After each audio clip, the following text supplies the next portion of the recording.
안녕하세요. 초보자분들도 쉽게 이해할 수 있도록 설명해 드리는 대여배 이준욱입니다.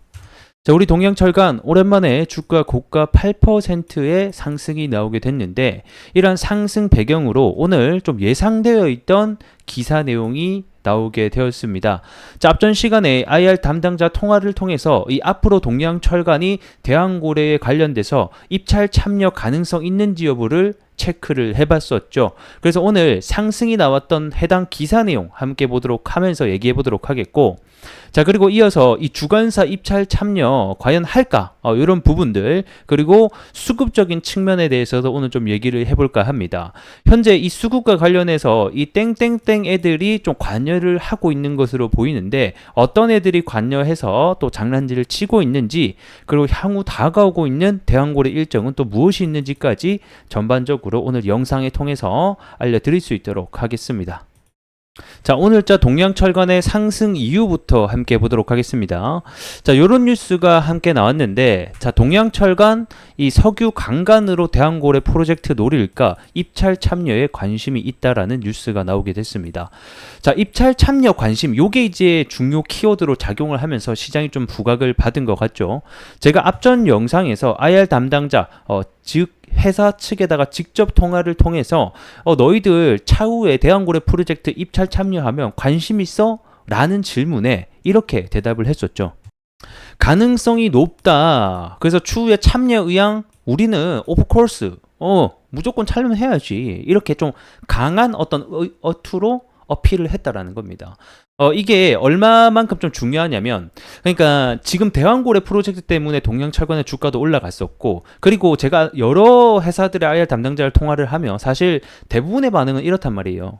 지금 결정된 게 없어서 뭐 답변을 드릴 수 있는 게 없어요. 이게 일반적인 내용이라다라고 하면 동양철강 같은 경우는 참여해야죠. 약간 어떤 확신을 가지고 추후에 당연히 참여할 것이다라는 어떤 의사를 보여줬고, 해당 내용을 제가 여러분들에게 전에 영상을 통해서 공개를 해드린 바가 있습니다. 근데 이제 이 내용이 어느 정도 이 기사에 좀 반영이 되면서 참여에 관심이 높다라고 좀 키워드로 잡혀서 나오지 않았나. 그래서 예상되어 있던 뉴스였다라고 보시면 될 것 같고, 자, 그러면 추후에 저 뉴스 말고도 진짜로 이제 입찰에 대한 부분들이 시작이 되면 이 동양철강이 참여했다라는 소식, 그러니까 이게 따냈다라는 소식도 당연히 중요한데 참여했다라는 소식 하나만으로도 주가의 어떤 모멘텀으로 충분히 작용을 할 수 있다라는 부분을 우리가 반드시 인지하고 계셔야 될 것 같습니다. 자, 그래서 다시 돌아와서 입찰 참여에 관심이 있다라는 키워드로 오늘 좀 주가 상승이 나오게 됐는데, 자, 해당 내용을 보게 되면, 자, 관련 업계에서는 다음 달 초부터 입찰 공고가 나올 것이다라는 이야기가 나오고 있다. 그래서 입찰 공고가 나왔을 때 이 동양철강에 참여할지도 주목이 되는 부분이다라고 얘기하고 있죠.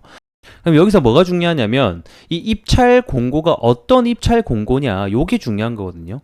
지금 9월 달에 이 주관사 입찰 공고와 관련된 해외 투자 유치에 대한 부분이 진행 중에 있습니다. 그래서 이게 만약에 해외 입찰과 관련된 입찰 공고다 이러면 사실 동양철강이 참여를 할 수 없는 부분이기 때문에 그냥 기대감에 의해서 좀 주가가 올랐다라고 보시면 될 것 같고, 요게 그게 아니라 이 국내 관련된 입찰 공고가 정말로 시작된 것이다라고 하게 되면 이 동양철강의 참여 여부가 이 추후에 좀 기대감과 모멘텀으로 현재 주가에 반영이 되고 있다라고 보시면 좋을 것 같습니다. 그래서 이거는 추후에 좀 나와봐야 알 것 같은데, 제가 봤을 때는 국내 입찰 공고가 아직 안 나온 것으로 알고 있어서 요 입찰 공고가 해외 투자 주관사 유치를 위한 공고이지 않을까, 이런 생각이 들게 되네요.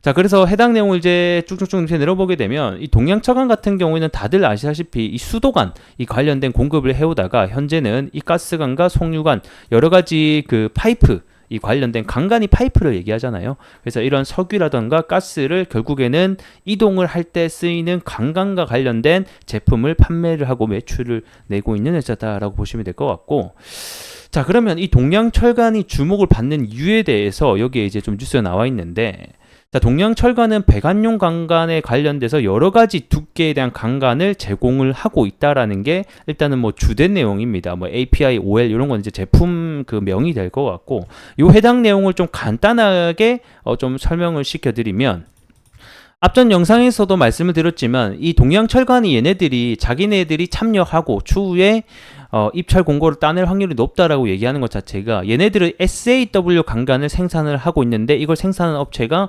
현재는 동양철관이 얘기하기로는 두 곳밖에 없다. 세아제강, 동양철관. 하지만 제가 알기로는 조사한 바에 따르면 휴스틸까지 일단은 국내 업체의 강간이 세 곳이 현재는 이 SAW를 생산을 할 수 있다는 겁니다.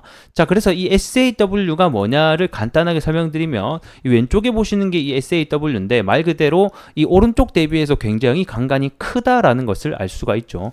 그만큼 크다라는 것은 그러니까 우리가 석유와 가스를 이동할 때 쓰이는 강간이잖아요. 그러면 이 배관이 크면 클수록 이동할 수 있는 그 양이 더 많아지기 때문에 일반적으로 이 SAW가 요 강간인데 요 강간을 많이 사용한다라는 겁니다. 그럼 이렇게 좀 구멍이 작은 이런 ERW 강간 같은 경우에는 뭐 공장에서 쓰이거나 이렇게 쓰인다라는 점을 알고 계시면 될 것 같고, 그래서 이 크기가 큰 강간을 생산하는 업체가 현재 국내에는 3곳 정도밖에 없어서 우리가 참관을 하면 입찰을 할 확률이 높다, 그리고 경쟁력이 있다라고 얘기를 하게 되는 거고, 방금 기사에서 보셨다는 듯이 얘네들이 경쟁력이 있다는 이유도 다양한 강간을 생산할 수 있기 때문이다 라고 얘기를 한다라고 보시면 될 것 같습니다. 자, 그러면 결국에는 이 동양철관이 추후에 입찰 국내에 관련돼서 공고가 나오면 정말 참여하는지 여부를 확인해 봐야 될 것 같고, 뭐 얘네들의 말에 따르면 일단은 참여한다라고 얘기했으니 그러한 부분들을 모멘텀으로 삼고 좀 지켜보자 라고 설명을 드릴 수 있도록 하겠습니다. 자, 그럼 이제 차트로 들어와서 수급적인 측면과 차트적으로 기술적으로 분석을 한번 해보죠. 자, 일단 동양철관은 이번 대한고래 윤정부 발표에 의해서 주가가 가장 크게 상승을 했으며 대금도 많이 들어왔기 때문에 지금은 해당 재료와 이슈를 보는 게 맞다라고 설명드리면서 한 차례 이 전환사채 물량 때문에 철컹 주가가 했었죠. 그러면서 한 번, 두 번, 세 번 일반적으로 이 쓰리바닥이 형성이 되는 순간이 보통은 뭐다?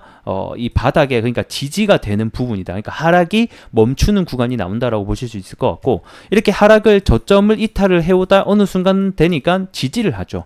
특정 구간에서 지지가 나오다가 보통은 이렇게 이제 저점을 들어 올리면서 우상향을 그리다가 추세의 반전으로 다시 한 번 더 상승을 일으키는 게 일반적인 추세의 변환이 되는 부분이다 라고 보시면 될 것 같습니다. 자, 그러면 여기서 우리가 필요한 게 뭐냐라고 보게 되면 첫 번째는 당연히 거래 대금 수급이 될 것 같습니다.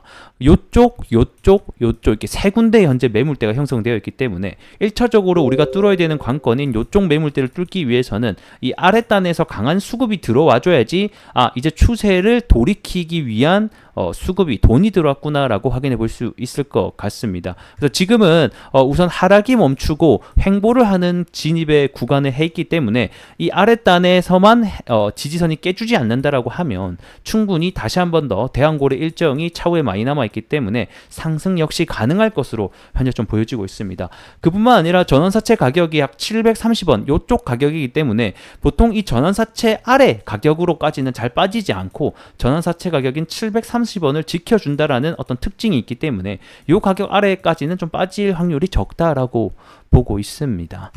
자, 그러면 여기서 우리가 봐야 되는 수급에 대한 부분을 좀 함께 보게 되면, 자, 여기 이제 뭐냐면 프로그램 매수 매도 현황입니다. 그래서 이 프로그램이라고 하는 것은 말 그대로 현재 매매 동향에서는 아마 외국인으로 찍힐 거예요. 얘네들이 매수하게 되면. 그러니까 외국인 같은 경우에는 요즘에는 개인들이 이렇게 손으로 매수하지, 요즘 증권사 가잖아요. 그럼 AI가, 그러니까 특정 프로그램 알고리즘만 설정해 놓은 값에 따라서 얘네들이 매수 매도 하게끔 측정이 되어 있어요. 그러니까 이 프로그램도 역시 뭐다? 그냥 AI가 매수 매도 한다라고 보시면 될 것 같고, 이 매수가 찍히는 게 외국인, 그리고 매도가 찍히면 외국인이 나간 걸로 아마 매매 동향이 찍힐 겁니다. 그래서 결론은 누가 지금 핸들링 하고 있다? 외국인이 핸들링 하고 있다라고 보시면 될 것 같은데, 최근에 8월 28일 날 주가가 한 5% 정도 하락을 했을 때도 얘네들이 순매도 물량을 100만 주 가까이 좀 털어내면서 주가가 좀 하락이 나왔었다라고 보시면 될 것 같고, 지금 현재 3거래일 연속으로 좀 순매수 수량을 찍히면서 주가를 끌어올리고 있는데,